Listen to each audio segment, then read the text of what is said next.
Hi everyone, my name is Sandra Regalado, and joining me today is my good friend Gwen Wilson. She is a former police officer with 22 years of experience. She currently lives in Barcelona, Spain, and we met in a hip hop class.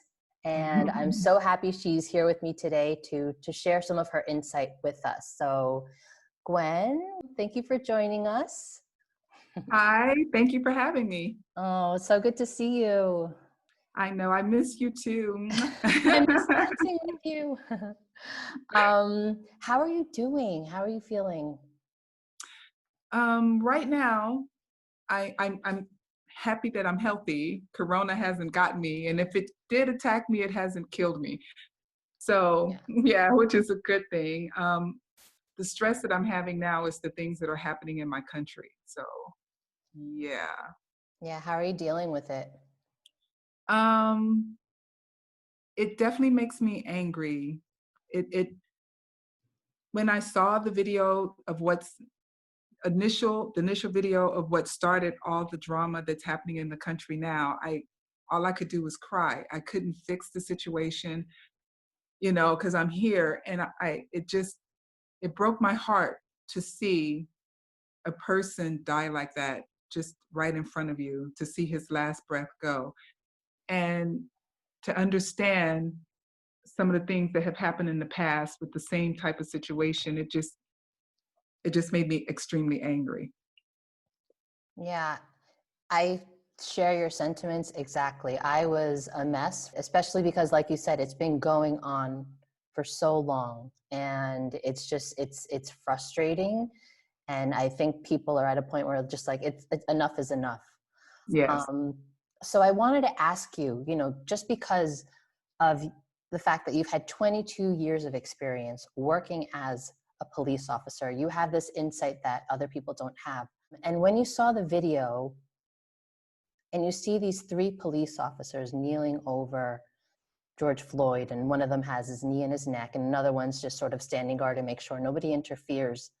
Um, from a professional point of view, what protocol were they carrying out in that moment for 9 minutes as he was begging for his life?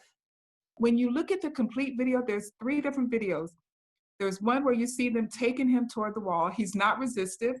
There's one where you see him go into the car. He's still not resistive. Then you see them put him in the car, and you see them it looks like they're beating up on him on the back seat of the car, and then they pull him out of the car, and that's when they all sit on the back of him. And at the time that he's saying, I can't breathe, your protocol does not say you sit on a person's back. He's already handcuffed. He was not being resistive. Get off of him, sit him up, check to make sure he's okay, put him back into the car, transport him to the jail. Because even in police training, we practice on each other, and we practice handcuffing each other. And for just a few seconds, when your one person is sitting on your back handcuffing you, you're like, okay, I tap out, like, okay, get off me, because it's a lot of pressure for someone to be, when you're on your stomach, to just sleep on your stomach.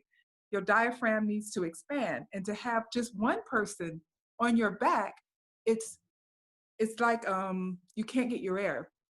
And this was only for seconds in training. So I can't imagine what this man must have felt with three people on his back and one person on his neck, where he's not getting air completely to his brain. The fact that this guy sat on him even after his partner told him 5 minutes, I want to say 5 minutes, and so many seconds in, hey, this guy doesn't have a pulse, he continued to sit on his neck for 2 minutes and 38 seconds more. I'm not sure of the numbers, but over 2 more minutes, knowing that this guy was already dead, he continued to sit on his neck. Unacceptable, unacceptable. And there was 4 of them. Correct. So let me just ask you about the relationship between police officers. Like when you see that there is an unnecessary aggression being used, do you feel like is it okay to be like to intervene and say like, hey, I think we're going too far. Like, I think we have to stop. Like, how do you guys communicate with each other if you don't agree with what one of the other officers is doing? Okay, so let me just tell you about me. When I have a partner, I let them know, hey, I'm high maintenance. I like to shop. I like to travel. I like nice cars. I like to live in nice places. I like to go to nice restaurants. So if you do something that is not right, I'm going to sing like a canary because this is my job that you're dealing with. And I'm not going to back you up for something that you know is wrong and lose my livelihood because you want to be not a good person. And that's the words I will use for that. So my partners knew, but sometimes when you come to a call, you're the backup person. Now, me, as the person that I am, I'm pretty good at talking situations down because I don't like to fight. Because in a fight, you could lose your gun, you could get shot with your gun, you could hurt yourself. So I like to talk to people and try to bring them down. Whereas I know men and their testosterone, hopefully I can say that, they work in a different way than women and their estrogen. And plus, we're not as strong as men. So we learn how to cope in better ways. So when I have come up on situations where I see things are not getting good, I normally be like, time out, hold on, wait a minute. And I'll remind them, hey, do you want your job? Are you trying to go to jail? I don't know. Maybe you should get your knee off his neck. Okay, he's calm. Let's back up. And in the police department, there is a lot of racism and there's a lot of, men who don't want women for partners because they think I'm going to have to take care of myself and her. She can't handle being a cop. So you deal with that as well. And, being a Black female, it's just, you have all these things stacked up against you. So you have to prove yourself. But I let them know, look, when I've seen things that weren't good, I jump in the middle, time out, let's take a time out. Everybody wants to go home on time. This person wants to be able to go home. Let's just take a minute and let's try to work it out. And sometimes you'll get officers who are just like jerks and you're like, fine, you call the sergeant. Whatever your call sign is, I need a sergeant at this location immediately. And that way the sergeant comes and they can, because there's no reason, there shouldn't have been someone with authority with this man on his neck for 9 minutes. There should have been a sergeant somewhere, but because they were covering for each other, they had an agenda, no one called for the boss. If I can't get them to stop, then you call for a supervisor. Have you yourself ever been in a situation like this where you've witnessed police brutality? Yeah, and normally, I'm like, hey, what's happening? No. I try because remember, these are your fellow officers and they're the ones who are backing you up in the case that you get in a situation. So you have to know, it's a skill. You have to know how to talk to people and how to get things to go in your way, but make it look like it's perfect. And in the end, it turns out to be a positive situation for everyone. A lot of times I'd be like, hey, I got it, hold on. But once the fight starts and now you're on the ground, you're like, okay, because when you're fighting and you got a whole bunch of police officers, I mean, you're getting hit too, but you're getting hit sometimes from your fellow officers, because they're just, and I'm like, stop, hold on. In the meantime, I'm calling for backup and I'm calling for a sergeant. And normally when there's a fight like that, the sergeants are coming anyway because they hear it. They're like, okay, my officers are in a fight. They need to come because he has equipment or she in their unit that in case we have to escalate things, they're there and, they have the equipment for us to use. They don't trust us with some things which they shouldn't. So yeah, there's been a time where, and the good thing is because I had a good relationship with these officers, they were like, they powered down really quick and we got the situation under control and there was no problems. We got the guy arrested. He wasn't hurt. And normally after you deal with something, I go to the guy, I'm like, hey, how you feeling? You're okay? To the suspect, like, do I need to call an ambulance? Is there anything I need to do for you? Are you hurting? Okay, let's just get you to jail peacefully from this point on. Can we do that? If you talk to people like they're people, they tend to, go with the program. But when you start to disrespect them and treat them like they're animals, of course they're going to resist, So it just comes from training and just knowing how to deal with people. And a lot of people do not know how to deal with people. They go from passion, which gets you into trouble. You have to step back, take a minute, take a breath, and then proceed. No, it's really insightful, Gwen. And I know that there are good cops, but there's also bad cops. Yes. So there's just a lot of argument right now, like on the internet, with people just saying, like, not all cops are bad. And yeah, I agree with that. But as long as there are bad cops in the system, honestly, like Black lives, like those communities will not be safe. So what do you think the answer is to weeding out the bad cops? Okay, this is a very complicated question, and I'm gonna tell you why. I used to be a background investigator, which meant that if you wanted to become a police officer, I was the person who, when you came to take your written exam, me and other police deputies, we would interview you for the position. And in that interview, you can kind of read to see how people are. But even if they had like tattoos of swastikas on their hands, we can't eliminate them at that point. So as they get into the background, like that's something you would flag for the background investigators. So when I've dealt with people, I try to dig and find out stuff. Like I go to their Facebook page, their Twitter page. Back then they had, what was the first? I can't think of the first one that they used to have, but we would go and we dig and try to find out. We go and we talk to their friends, we talk to their neighbors, we talk to people to see who this person really, really is, because there are some people that definitely came through that were very white nationalists, and they wanted to become police officers, and they were trying to infiltrate the police department. In order to get hired onto a police department, you have to have a psych, we call it a psych exam. So you have to go through a background check, and you have to go through a medical, and you have to go to a psychologist, and hopefully the psychologist can weed that out. But some people slip through. And even people who may start out good, they get caught up in that, I want to be one of the boys. They don't want to be left out. So they get sucked into this vacuum of these other guys who have an agenda from the get-go. They're like, we're going to become cops, we're going to go to the hood, and we're going to kick some Black booty or Latino booty. Wow. So, yeah. Is it easy to convict cops? Because I know a lot of them are protected by unions. Is it easy to Yeah, charge than convict? I mean, it's really hard. That's what they were saying about even this case with George Floyd. They're like, okay, we've got him arrested, but there's not a lot of cops that have been convicted, more so in the last few years than in the history ever.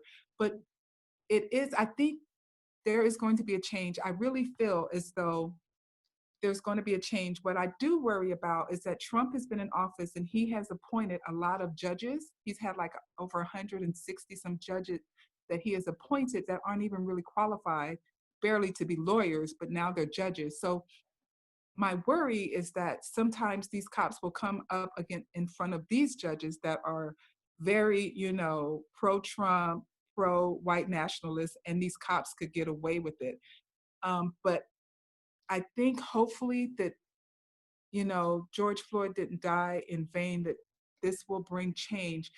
Just recently, an older man was walking and he walked up to the police, and 75 years old, he was no threat, and they pushed him and he fell back.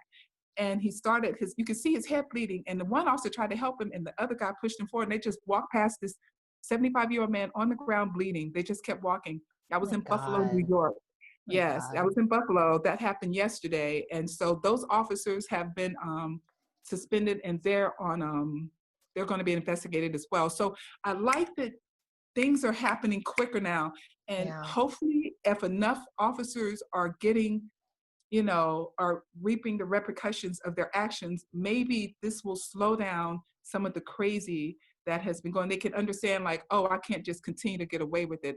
If this happened, I could lose my job and I can never get another job as a police officer or security or private investigator ever again.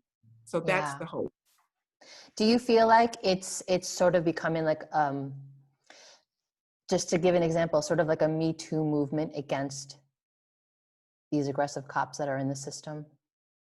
Um, I think so. I think, yeah, I think I what I love is that people see it now. Like it's been there. And it's been out there, but even here, like people are protesting. They're protesting. I'll never forget, right after it happened, people in London the next day, thousands of people in Trafalgar Square. I was like, that's powerful. People in Berlin. I'm like, really? You know, Yeah. then Spain, Italy. I'm like, and people, we're going through a pandemic right now. People are like, I'm putting my life on the line to come out here to say, this is wrong. This Yeah. is wrong. I could die from coronavirus, but how can I sit back and let that happen anymore? And I think because people are good. There's a small percentage that's not, but people in general are good. And when they see something bad, they do something about it. So I think this is definitely going to bring change. It's going to take a lot of change because what we have in America is systemic racism. That has been since the first time Black people have, were brought here as slaves. And, you know, but you need a person in office that's going to help the situation and not continue to work against the situation and make the situation worse. So it's going to have to be a complete effort with everyone, the Senate, Congress, everyone. So once it starts to change at the top, it will trickle down and things will get better. No, and I definitely hope that happens too. And it's like you said, like there's power in numbers, and I think a large majority of people are inherently good. I mean, yesterday I went to the vigil here in Barcelona, and it was just so beautiful to see how many people came out, and like you said, in the middle of a pandemic, because they want to do something, they want to express their solidarity. And I'm going to go again on Sunday, and I mean, I feel like it's this willingness that just compels you, like you have to do something. Even when you just send out prayers into the universe, I feel like that's helping, because I Yes. can't just not do anything. Right. So I share what you're saying. Another thing I wanted to ask you, there is this blue code of silence that exists among the police, in the police department. For anybody who doesn't know what the blue code of silence is, it's basically an unwritten code that exists among police officers that protects them from being charged when they see an illegal, if any of one of them should commit an illegal act, such as police brutality, basically so that they don't get ratted out. Is that right? Am I explaining that correctly, Gwen? That's pretty correct. Okay. Um, it becomes complicated when you've seen something and you know another officer has done something wrong, and you need to tell. Is why I let people know immediately, hey, I'm going to sing like a canary, so don't do anything scandalous in front of me. But a lot of people feel that pressure that if I tell, I'm not going to get the backup. If I'm in a fight, people are going to take their time coming to my fight, and that's not the way it should be. But when that stuff is found out, trust me, the bosses, the supervisors, they weed that out quick, and they let them know, hey, this is not tolerated here. And if you get caught doing it, you can definitely, reap some repercussions from that. But when you look at what happened to George Floyd, obviously they were part of a unit. They worked together. They didn't do anything to make a difference in how this outcome came. And, it doesn't look good at all. It seems like that was kind of that code blue thing, we're Yeah. just going to sit together and do this thing. What I really want is for these things to stop, for people to stop and think before you do things. Just do your job properly the way that you are trained, because they don't train you like this. Like, Yeah. Yeah, sorry, go actually, I'm ahead. sorry. I'm sorry, don't mean to cut you off, but in response to that, when you're trained, is there racial profiling? No, No. Okay, no, good. not at all. Okay. Not at all. Everyone is the same. Whatever crime you're committing, it's just the same. It has nothing to do. You could be orange, green, purple, or blue. It has nothing to do with that. They don't train you that way. You just do your job like you were trained to do, and things will get better. That's my hope. That's my prayer. Okay. Gwen, I just want to say thank you so much for your insight. I've learned a lot from you and your experience. I hope everybody, can follow your example and just do the best they can, treat everybody like humans, treat everybody equally. That is what we are pushing and striving for now. This is just the beginning. I can't imagine it ending. Like, this is just the beginning. So thank you so much for taking the time to talk to me today. Thank you. Have a great day. Okay, you too, honey. Bye. Thanks. Bye-bye.